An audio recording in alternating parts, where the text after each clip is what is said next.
Hi hello ಎಲ್ರಿಗೂ ನಮಸ್ಕಾರ. Video ನೋಡೋಕೆ ಬಂದಿರೋ ಎಲ್ಲರಿಗೂ ಸ್ವಾಗತ ಸುಸ್ವಾಗತ ಅಂತ ಹೇಳ್ತಾ ಇವತ್ತಿನ ವಿಚಾರ ಏನಪ್ಪ ಅಂತ ನೋಡೋದಾದರೆ PM ಉಚ್ಚಾಟನ ಶಿಕ್ಷಣ ಪ್ರೋತ್ಸಾಹ ಸ್ಕಾಲರ್ಶಿಪ್ ಇದೀಗ ಬಿಡುಗಡೆಯಾಗಿದ್ದು, ಇನ್ನು ಈ ಸ್ಕಾಲರ್ಶಿಪ್ಗೆ ಹೇಗೆ ಅಪ್ಲೈ ಮಾಡಬೇಕು ಮತ್ತು ಏನು ಬೆನಿಫಿಟ್ಸು ಮತ್ತು ಏನು ಎಲಿಜಿಬಿಲಿಟಿ ಅಂತ ನೋಡೋದಾದರೆ,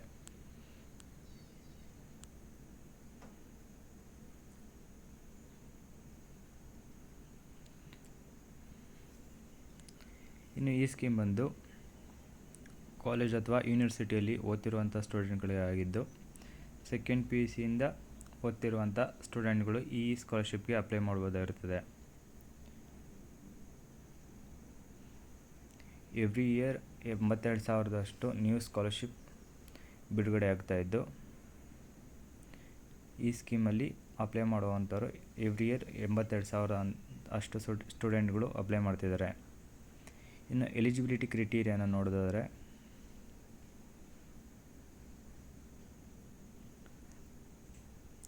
ಸ್ಟೂಡೆಂಟ್ಗಳು ಅಪ್ಲೈ ಮಾಡ್ತಿರೋವಂಥವ್ರು ಫಸ್ಟ್ ಅಂದರೆ ನೀವು ಏನಾದರೂ ಫಸ್ಟ್ PU ಅಂತ ಏನಾದರೂ ಓದ್ತಿದ್ರೆ 10th ನೀವು 80% ಮಾರ್ಕ್ಸ್ ತೊಗೊಂಡಿರೋ ಅಂಥವ್ರು ಈ ಸ್ಕಾಲರ್ಶಿಪ್ಗೆ ಅಪ್ಲೈ ಮಾಡ್ಬೋದಾಗಿರ್ತದೆ.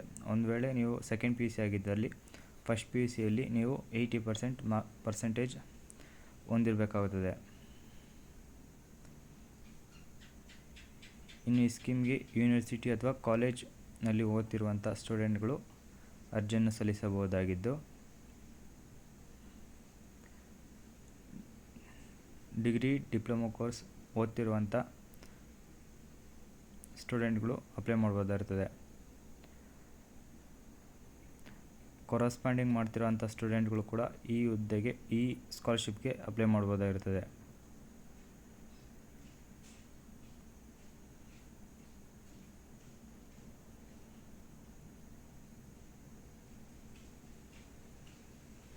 ಇನ್ನು ಸ್ಕಾಲರ್ಶಿಪ್ನ ಅಮೌಂಟ್ ಬಂದು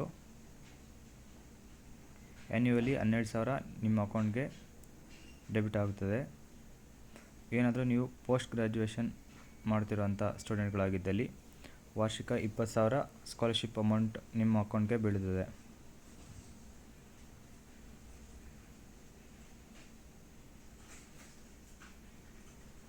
ನೀವೇನಾದರೂ 5 years ಗ್ರ್ಯಾಜುಯೇಷನ್ ಏನಾದರೂ ಮಾಡ್ತಿದ್ರೆ 20 years ಅಮೌಂಟ್ ಆ್ಯನ್ಯುವಲಿ ಇದ್ದು, ಫಸ್ಟ್ ಏನಾದರೂ BE BTech ಓದ್ತಿರೋಂಥ ಸ್ಟೂಡೆಂಟ್ಗೆ ಫಸ್ಟ್ 3 years 12,000 ಅಮೌಂಟ್ ಬೀಳುತ್ತದೆ. 4th year ಮಾತ್ರ 20,000 ನಿಮ್ಮ ಅಕೌಂಟ್ಗೆ ಸ್ಕಾಲರ್ಶಿಪ್ ಅಮೌಂಟ್ ಬೀಳುತ್ತದೆ. ಆ ಅಮೌಂಟ್ ಡೈರೆಕ್ಟಾಗಿ ನಿಮ್ಮ ಅಕೌಂಟ್ಗೆ ಡೈರೆಕ್ಟ್ ಬೆನಿಫಿಟ್ ಟ್ರಾನ್ಸಾಕ್ಷನ್ ಸಿಸ್ಟಮ್ ಮೂಲಕ ಕ್ರೆಡಿಟ್ ಆಗುತ್ತದೆ. ಇನ್ನು ಅಪ್ಲಿಕೇಶನ್ ಪ್ರೋಸೆಸ್ ಬಂದು, ಈ ಸ್ಕಾಲರ್ಶಿಪ್ಗೆ ಯಾರ್ಯಾರು ಅಪ್ಲೈ ಮಾಡಬೇಕು ಅನ್ನೋಂಥವ್ರು ಆನ್ಲೈನ್ ಮುಖಾಂತರ ಈ ಸ್ಕಾಲರ್ಶಿಪ್ಗೆ ಅಪ್ಲೈ ಮಾಡ್ಬೋದಾಗಿದ್ದು, ನ್ಯಾಷನಲ್ ಸ್ಕಾಲರ್ಶಿಪ್ ಪೋರ್ಟಲ್ ಆದ nationalscholarship.government.in ವೆಬ್ಸೈಟ್ಗೆ ಹೋಗಿ ನಿಮ್ಮ ಅಪ್ಲಿಕೇಶನನ್ನು ಸಬ್ಮಿಟ್ ಮಾಡ್ಬೋದಾಗಿರ್ತದೆ.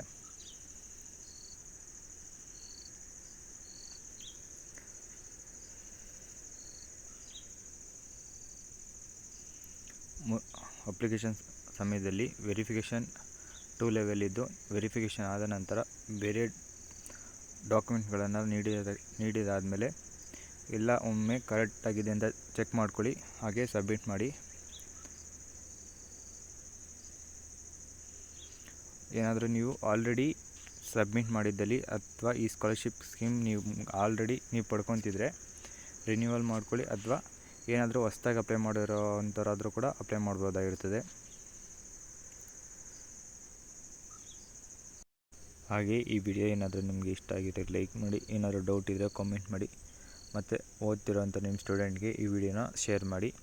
ಮತ್ತು ಇದೇ ಥರ ಹೆಚ್ಚಿನ ಮಾಹಿತಿಯಾಗಿ ನಮ್ಮ ಚಾನಲ್ನ ಪ್ಲೀಸ್ ಸಬ್ಸ್ಕ್ರೈಬ್ ಮಾಡ್ಕೊಳ್ಳಿ.